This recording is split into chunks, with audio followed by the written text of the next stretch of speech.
Hello instrument pilots, and welcome to the second video series on the Instrument Training Ground School. Now in this session we're going to be talking about how the instruments work. If you're going to be an instrument pilot, then it might be a good thing to know how your six-pack works. Even if you're flying in the G1000 or the Cirrus and you don't fly the six-pack, so why do I have to learn how the instruments work? Well, what are your standby instruments in those?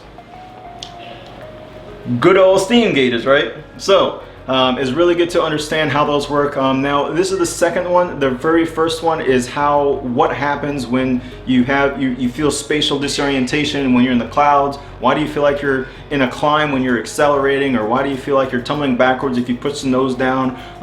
If you don't understand that, look at my very first video. I'll go ahead and put it in the link above so you can look at that if you missed out on that. But for now, let's go ahead and get started on the six-pack. Alright, so starting off with the pitot-static system, I'm going to explain what this is. This probably looks like a mess right now, but don't worry, we're going to go through it together. Over here, this is actually representing the pressure and the altitude. So down here, let's assume this is 2992. All of these dots in here are representing the air molecules. The air molecules are going to be very important because all of these instruments literally go off of this, and I'll explain this in a moment as we're going through through these three instruments. This right here is going to be the inside of the instrument, representing the inside side view-ish. Right here, and then these little squiggly little things, these are aneroid wafers. All of them will have aneroid wafers, and we'll explain what those are a little bit more in depth in a minute. And then over here, this is going to be the actual instrument that we're looking at while we're in the cockpit. This right here, this little circle right here, this is going to represent the linkages to the aneroid wafer to the dial. So with that all being said, let's go ahead and start right into let me get my little airplane here so I can so how the airspeed indicator works. So this is our airspeed indicator, our altimeter, and this is our vertical speed indicator. So starting off with our airspeed indicator, how it reads is this aneroid wafer will expand the more air it is being pushed into it. Where does it get its air from? Well, it gets its air from the pitot-static, the pitot tube. Oh gosh. It's coming from the pitot tube. Now the more air, the faster it's going through. So here's our airplane, the faster it's going through the air, and let's say it's down here. We have a lot of air molecules down here, right? And so that lot of air molecules is being pushed in here. The faster the airplane goes, so the faster we go, the more that this aneroid wafer is going to expand. Let's say right here, let's say it's 50 knots, and over here is, I don't know, let's say it's 100 knots. So let's say it expanded out 100 knots. We're going 100 knots. Let's say this is like down here somewhere. 100 knots, cool, yay. Now this is at sea level, okay? Now what happens when we get 100 knots full of air molecules in here? However, when we start climbing, look what happens. We're getting less and less and less air molecules. Now let's say we level out here and we're still going 100 knots. However, our indicator is going to represent that we're going slower if we don't have our static port connected. Why? The less air molecules that we're getting, the more this is going to decrease and decrease and decrease. And then our airspeed indicator is going to show that we're going like maybe 50 knots, or our indicator is going to be 50 or 40, because it's only getting 1 or 2 or 3 molecules, so it's gonna feel, it's like, okay, well, I'm not getting that much air, so I must be going very slow. So okay, cool, I'm going to tell the airspeed indicator needle to read 30 knots. However, you got your static port right here. When this is connected, the static port says, no, you idiot, you idiot, we're not going 30 knots. The reason why you're reading 30 knots is because we're up at 5,000 feet or 10,000 feet. So obviously we're not going 30 knots, so you need to fix yourself. So then the pitot-static goes, oh, okay, well in that case, we're not going 30 or 40 knots, we are going 100 knots. Cool, thank you, static port. So that's one of the reasons why we have to have a static port inside of the part of the airspeed indicator. The static port is connected to the outside of the instrument, and then the aneroid wafer is connected only directly to the pitot tube. So that is why the airspeed indicator has to be connected to the static port. Also, with that being said too, let's say that we have a blockage. We have a blockage right there. and we're zooming down and going down. And what happens when this gets blocked? Well, if you guys says it's gonna freeze, I don't think it's gonna freeze. It's actually gonna go to 0. Why? Is it gonna go to 0? Because what happens to all the air that's in here? It's gonna leak out of the drain hole. It's got a drain hole right there. So this is going to go all the way back to 0. Another thing too, when the airplane is on the ground, it's literally the same thing. It's your airspeed is reading 0 while it's parked, it's tied down. The pitot tube is not getting any air rushing into the pitot tube, so it's literally the same thing. So it makes sense to that's another analogy that you can use of why it goes to 0 if you just have the front of the pitot-static the front of the pitot block. Now let's say we're going 90 or 100. We got it all out here. Now let's say we have this and this blocked. Then what's going to happen? Now if you're saying that it's going to freeze, you're absolutely correct. It will freeze. Now the tricky thing is to understand what happens when you climb and descend. So what's going to happen is this pitot tube is going to say, hey, let's say we're down here, for instance, at 1,000 feet. And so all of this is at 1,000 feet. We got 1,000 feet worth of air molecules in there. Now as we climb, we're going to get less and less and less and less. So what's going to happen is you're going to have less and less air molecules up there. And what's going to happen to this aneroid wafer? You don't have as much pressure pushing or holding that aneroid wafer together. So what's going to happen is it's going to expand. So what happens when this expands? This is going to climb, because it's thinking that once this expands, it's thinking that it's getting more air in here. So our airspeed indicator is actually going to act like an altimeter. Let's say vice versa. Let's say we go back down. Let's say we're here and we go way back down. So we're adding a lot more pressure in here. Way more pressure. Now we got a lot more pressure compacting this aneroid wafer. And what's going to happen to the aneroid wafer? It's going to really compact on itself, right? And what happens when the aneroid wafer and the airspeed indicator contracts? It's going to go down. So that's why they say when you go down, this is going to go down. When you go up, this is going to increase. So your airspeed indicator is going to be a backup altimeter. So that's the functionalities of that. All right, moving on to the altimeter. The altimeter is a very basic instrument, and knowing how it works and all. So it has an aneroid wafer that's sealed with standard pressure. So 29902, I don't know if you can see it. 29902, my horrible handwriting. That's going to be sealed in here. Now, just like how we did the example up here, when the airplane starts to climb, so it has a lot of pressure. So let's say it's down here, has a lot of pressure. All this pressure is in here. Cool, yay. Pressure's in here. Now, when you start climbing, you have less and less air molecules, less and less pressure. This is going to have less pressure compacting that aneroid wafer. So what's going to happen is this, just like if you let a balloon up, it's going to expand and expand and expand. Same thing here. This is going to start expanding. When this expands, this is designed to link to the altimeter needle and showing it a climb. And the more that expands, of course, the more this altimeter keeps moving. And the same thing when you go back down, you have a lot more air molecules in here, more pressure compacting this aneroid wafer back down. And when that happens, this aneroid wafer shrinks, which causes the altimeter to go back down. All right, so now we're going to be talking about the VSI, vertical speed indicator. So this aneroid wafer is connected directly to the static port.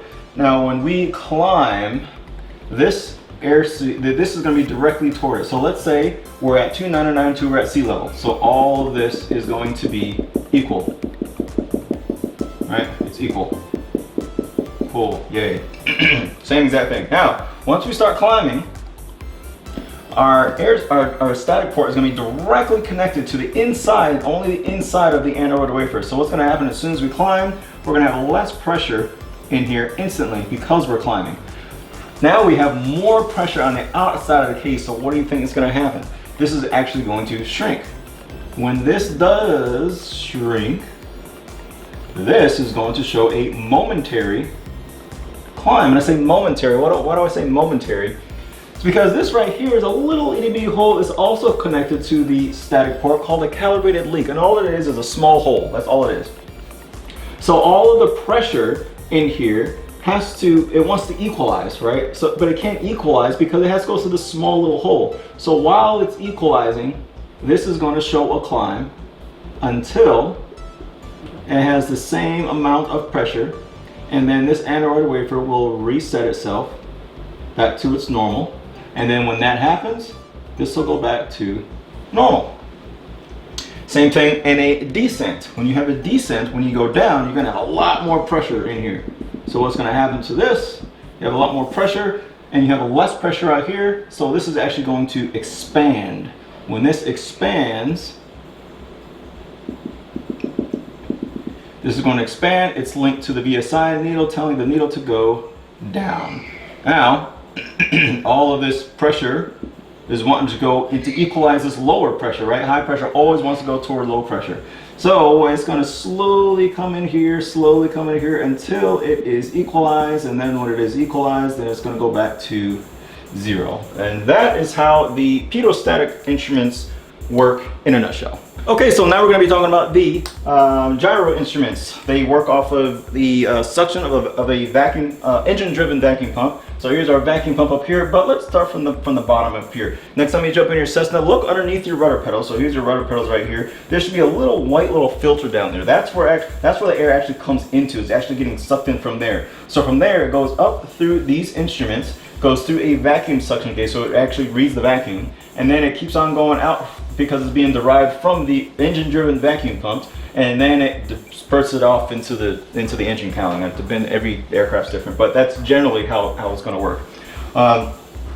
When the suction goes in through here, this is your heading indicator. Now this is going to be, let's say we have like little scoops. So we have little scoops right here. There are little scoops, and we have this little there. So the air is going up through here, and when it hits this scoop, it's going to rotate this way, and then it's going to keep rotating and rotating and rotating, and that's how the gyros are going to work. Your heading indicator is going to be a vertical. It's going to spin vertically, so it's going to be rotating off of the horizontal plane, which is up and down. And then your attitude direction indicator is going to be spinning on a vertical plane, so it's actually going to be spinning horizontally. So this one's spinning this way, this one's spinning up this way. Now speaking of gyros, there's two principles of gyros, which is rigidity in space and precession. So rigidity in space is going to be a very important one for these ones. So rigidity in space, what this one does is, let's say that it is, I'm just going to use my phone here for example. Let's say that it is, here's the plane, and there's the gyro. It's spinning just straight up here. So when the airplane is actually moving, this does not move. It's still spinning in the same exact direction. So now I'm flying this way. It's still spinning this way. When I'm flying over here, it's still going to be facing that way. So when it does, it's actually rotating on this plate. And when that happens, this is actually connected to a bunch of linkages and linkages that makes this actually rotate. Now there's a really good video that actually explains. They have a really good computer graphic representation of exactly how all of this works in a Embry-Riddle video, a special VFR. I'm pretty sure a lot of you have already seen it already, but I highly recommend you look at those videos too to really explain this, because they can explain this way better than I can. So I rarely recommend, and I'll probably put a link on the video up above so you can actually see this a little bit better than I can explain actually. So that's literally how the heading indicator works, and you can actually also adjust it too. So if your heading indicator is going north, and so here's your heading indicator right there, the gyro's right there, you can actually disconnect the gyro, and you can actually move the gyro itself to a certain rotation, to a certain position and direction, and then you can re-engage it. So now when you're turning, it can actually show the accurate heading. And again, go into that video that I recommended before. They can explain it way better than I can. But that's how we can actually use that little knob, and we can actually adjust it when we are facing east and our heading indicator says that we're facing north or whatnot. So that's how that one's going to work there. Now your same exact thing with the attitude direction indicator. It is spinning this way, so you have a horizontal one spinning this way. So and this is again rigidity in space. So if this is like this, actually I'll just use this. So when this is straight like this, and we are actually turning our airplane, this is still straight and level. So when it shows in our aircraft, oh, it shows a bank. So just think of it, this is always going to be straight and level over the horizon, does not move. Our plane moves around these instruments. That's another way how you can visualize it too. Some of these ADIs have what's called pendulous vanes, and that actually prohibits or prevents the ADI from actually tumbling. So if you bank more than 60 degrees, you ever get in one of those Cessnas and the attitude direction indicator is just tumbling and tumbling and tumbling. Well, they have this pendulous vanes, which actually prevent that, and whoever invented this was a genius. So this actually has to do with precession. The precession is the force is going to act 90 degrees from the actual where the force actually originated from. So what that means is, let's say we have a wheel that spins this way, we have our rotation spinning this way. Okay, so say we apply a force here, we're not going to feel it until it's here, until it's 90 degrees from the from its original point that you felt it from. So that is literally precession. So that principle being said, let's say this gyro is spinning this way. See, the arrows are spinning this way. Now this is a little door that is preventing air from pushing outwards. Why do we want that?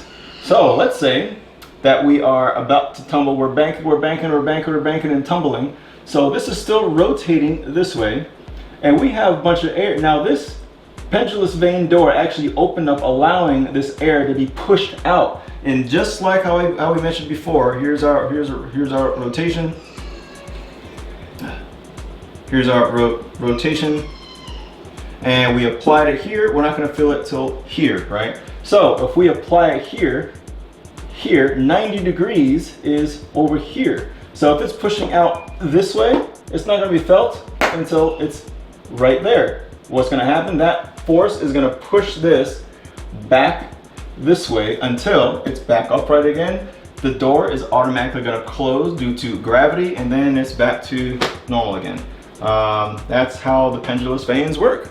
Okay, and finally we have the turn and slip coordinator. We have this one. Now this is a gyro that is not run by a vacuum pump. This is actually DC. Why do we have DC and another one versus another one being powered by an engine-driven vacuum pump? Well, because of redundancy. You know, if one system fails, then we got another backup. So this is actually DC power. That's why we have a little DC right there. We have our little airplane here. We got our standard rate turn ticks, and we have our little ball right there. Cool. There's a little plane right there. Cool. So how this works is this actually on a canted gyro. So what that means is the gyro is not perfectly horizontal. It's not vertical. It's actually at a little angle right there. And this is so you can actually feel. So if it was horizontal, let's say if it was horizontal and we started to yaw, we would be going on the same rotation, the same axis. So it really wouldn't sense anything, right? And let's say if it was vertical, just vertical, it would be able to sense our yaw, but it probably wouldn't be able to sense our roll at all, really all that great, right? So to fix that, we have a canted gyro. That way it can tell when we turn and then we yaw, it kind of resists the little motion, so it can actually sense our quality and our bank angle from the canted gyro. So that's literally how that one works right there. This right here, this little ball, inside of here, that does not work off gyro. That is just a ball that's filled with fluid. So and if we are turning, the ball will automatically just go this way just due to gravity. That's literally all how that works. Another way how you can visualize of what your airplane is doing. So here's a ball right there. Look at this ball as the tail of your airplane. So here's your ball is perfectly centered, you're nice and coordinated. Now, if you are going, now your tail is way out here. That's why they say to step on the ball, because if you put right rudder, that's gonna get you back centered again. So that's another way how you can visualize what your plane is doing by looking at that turn and slip indicator. Okay, instrument pilots, I hope now you have a better understanding of how the 6-pack works. Even if you're flying in a G1000, a Cirrus that doesn't have the 6-pack, it's always still good to understand how each and every single one of them works. So again, I hope this really helped you guys. If you have any suggestions, questions, or concerns, just please put them in the comments below. I'm here to answer any kind of questions you have to help even further, do anything I can to help you guys out. But I just want to say again, thank you for sticking with me to the end, and I'll see you guys in the next ground session. Until then, keep flying, keep learning, and always have fun. I'll see you guys in the next video.